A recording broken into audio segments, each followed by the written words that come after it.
नमस्कार, मैं हूं अंकुर और आप देख रहे हैं सत्यहिंदी.com। आइए एक नजर डालते हैं अब तक की सुर्खियों पर। माओवादियों द्वारा बंधक बनाकर रखे गए सीआरपीएफ जवान राकेश्वर सिंह मनहास को सशर्त रिहा कर दिया गया है। हालांकि अभी शर्तों के बारे में नहीं बताया गया है। जवान मनहास 2 मध्यस्थ और कुछ स्थानीय लोगों के साथ बांसागुड़ा थाने पहुंचे। रिपोर्ट के मुताबिक कुछ स्वास्थ्य जांच और पूछताछ के बाद उनको रायपुर भेजा जाएगा। महाराष्ट्र में जारी सियासी उथापुथल के बीच महाराष्ट्र बीजेपी प्रमुख चंद्रकांत पाटिल ने दावा किया है कि राज्य सरकार के 2 और मंत्रियों को 15 दिनों के भीतर इस्तीफा देना होगा।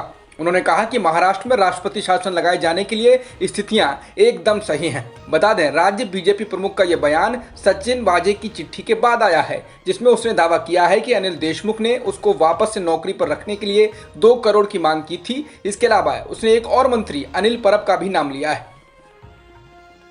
महाराष्ट्र की महाविकास आघाड़ी सरकार और पूर्व गृह मंत्री अनिल देशमुख ने बॉम्बे हाईकोर्ट के फैसले को सुप्रीम कोर्ट में चुनौती दी थी, लेकिन सुप्रीम कोर्ट ने गुरुवार को दोनों की याचिका को खारिज कर दिया है। जस्टिस कौल ने अनिल देशमुख का पक्ष रख रहे वरिष्ठ अधिवक्ता कपिल सिब्बल से कहा, वह तुम्हारा दुश्मन नहीं था जिसने तुम पर यह आरोप लगाए हैं, बल्कि ये आरोप उस शख्स ने लगाए हैं जो आपका दायां हाथ था।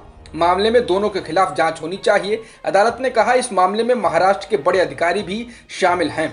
बता दें, बॉम्बे हाईकोर्ट ने अपने फैसले में जांच एजेंसी सीबीआई से कहा था कि वह मुंबई के पूर्व पुलिस कमिश्नर परमवीर सिंह द्वारा अनिल देशमुख पर लगाए गए आरोपों की 15 दिन के भीतर जांच करे।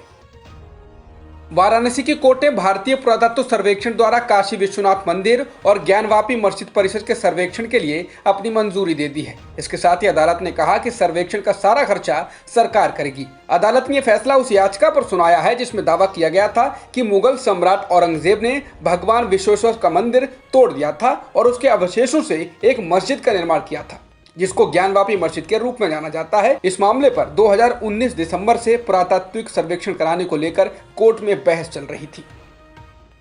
देश में कथित तौर पर कोरोना वैक्सीन के कम पड़ने के आरोपों प्रत्यारोपों के बीच महाराष्ट्र ने कहा है कि मुंबई में 26 टीकाकरण केंद्र बंद करने पड़े हैं। इसमें से 23 केंद्र नवी मुंबई क्षेत्र में हैं। उसने कहा है कि राज्य सरकार केंद्र से कोरोना के टीके की खेप का इंतजार कर रही है।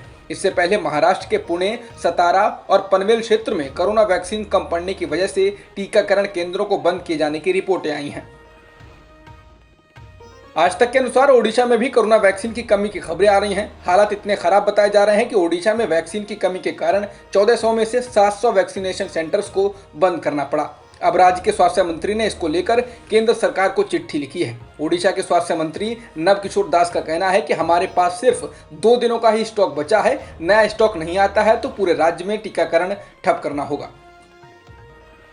देश की राजधानी दिल्ली से सटे गाजियाबाद में भी निजी अस्पतालों में वैक्सीन की कमी पड़ गई है। एनडीटीवी के मुताबिक यूपी के गाजियाबाद में निजी अस्पताल वैक्सीन की कमी से जूझ रहे हैं। अस्पतालों में सोमवार से वैक्सीनेशन नहीं हो रहा है। शहर के कई अस्पतालों में इस बात का स्पष्ट जवाब नहीं है कि अगला स्टॉक कब आएगा। इन्होंने अपने प्रवेश द्वार पर नोटिस चिपका दिया है जिस पर लिखा है, वैक्सीन फिलहाल उपलब्ध नहीं है। बता दें, वैक्सीन कम पड़ने को लेकर केंद्रीय स्वास्थ्य मंत्री हर्षवर्धन कह चुके हैं कि कोरोना की जिम्मेदारी से बचने और वास्तविक स्थिति से ध्यान भटकाने के लिए ये बातें कही जा रही हैं। उन्होंने दावा किया था कि देश में वैक्सीन की कोई कमी नहीं है।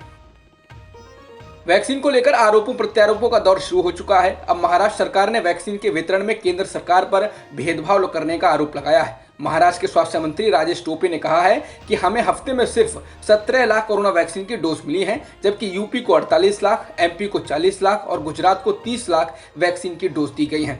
उन्होंने कहा कि हम कोरोना से सबसे अधिक प्रभावित हैं, फिर भी कम डोज दी जा रही हैं। टोपे ने कहा कि मैंने केंद्र के भेदभाव के बारे में केंद्रीय स्वास्थ्य मंत्री डॉक्टर हर्षवर्धन से बात की है।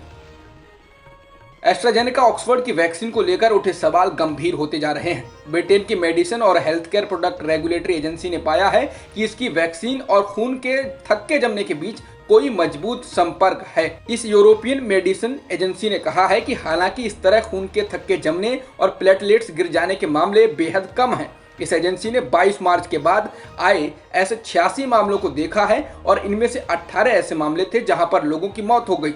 4 अप्रैल तक ब्रिटेन और यूरोप में खून के थक्के जमने के 222 मामले सामने आए थे। इसके बाद ब्रिटेन ने फैसला किया कि वह इस वैक्सीन को युवाओं वयस्कों को नहीं लगाएगा। कोरोना वायरस के कारण लगती पाबंदियों के बीच एक बार फिर प्रवासी मजदूरों पर संकट आन पड़ा है। वो एक बार फिर से घरों की ओर रुख करने को मजबूर हो गए हैं। दिल्ली के आनंद विहार से मजदूरों का जाना शुरू हो चुका है। इसके अलावा मुंबई से भी प्रवासी मजदूर घरों की ओर जाना शुरू हो चुके हैं। वो कोरोना से अधिक लॉकडाउन और रोजी रोटी जाने से डरे हुए हैं। इंडियन एक्सप्रेस की रिपोर्ट के अनुसार मुंबई से मजदूरों ने टिकट बुक करा लिए हैं और कई दिनों तक ट्रेन बुक हो चुकी हैं। केरल के मुख्यमंत्री पिनाराई विजयन भी कोरोना की चपेट में आ गए हैं। इससे पहले विधानसभा चुनाव के दौरान उनकी बेटी भी संक्रमित हो गई थी। वहीं केरल में आज कोरोना संक्रमण के 4,353 नए मामले सामने आए हैं और 18 लोगों की जान भी गई है। बढ़ते कोरोना संकट के बीच मध्य प्रदेश सरकार ने राज्य के सभी शहरी क्षेत्रों में शुक्रवार, शनिवार, रविवार को शाम 6 बजे से सुबह 6 बजे तक यानी 12 घंटे का लॉकडाउन लगाने का फैसला किया है। इसके अलावा बड़े बड़े शहरों में कंटेनमेंट क्षेत्र भी बनाए जा रहे हैं। इससे पहले छत्तीसगढ़ की राजधानी रायपुर में 9 अप्रैल से 19 अप्रैल तक लॉकडाउन का ऐलान हो चुका है। महाराष्ट्र, दिल्ली, पंजाब जैसे राज्यों में भी पाबंदियां लगाई जा चुकी हैं। हालांकि चुनावी राज्यों में अभी कोरोना के बढ़ने और पाबंदियों की कोई खबर नहीं सुनाई दे रही है।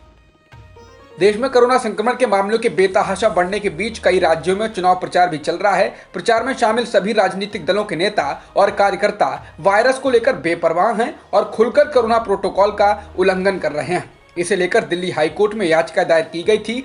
याचिका पर सुनवाई करते हुए हाईकोर्ट ने गुरुवार को केंद्र सरकार और चुनाव आयोग को नोटिस जारी किया है। याचिका में मांग की गई थी कि अदालत चुनाव आयोग को निर्देश दे कि वह अपनी वेबसाइट, मोबाइल ऐप्स व चुनाव से संबंधित अन्य प्लेटफॉर्म पर कोरोना के दौर में चुनाव के लिए जारी की गई गाइडलाइंस को प्रमुखता से दिखाए।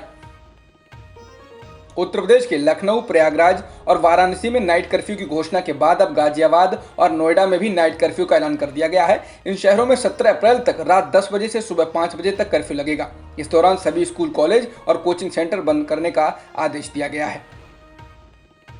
भारत में बढ़ते कोरोना संकट को देखते हुए न्यूजीलैंड की प्रधानमंत्री जेसिंडा अर्डन ने 11 अप्रैल से भारत से आने वाले लोगों पर पाबंदी लगा दी है, यानी अस्थायी रोक लगा दी है। ये रोक अभी 28 अप्रैल तक लगाई गई है। बता दें, न्यूजीलैंड में अभी कोरोना के 23 नए पॉजिटिव केस दर्ज किए गए थे, जिनमें से 17 केस भारत से थे।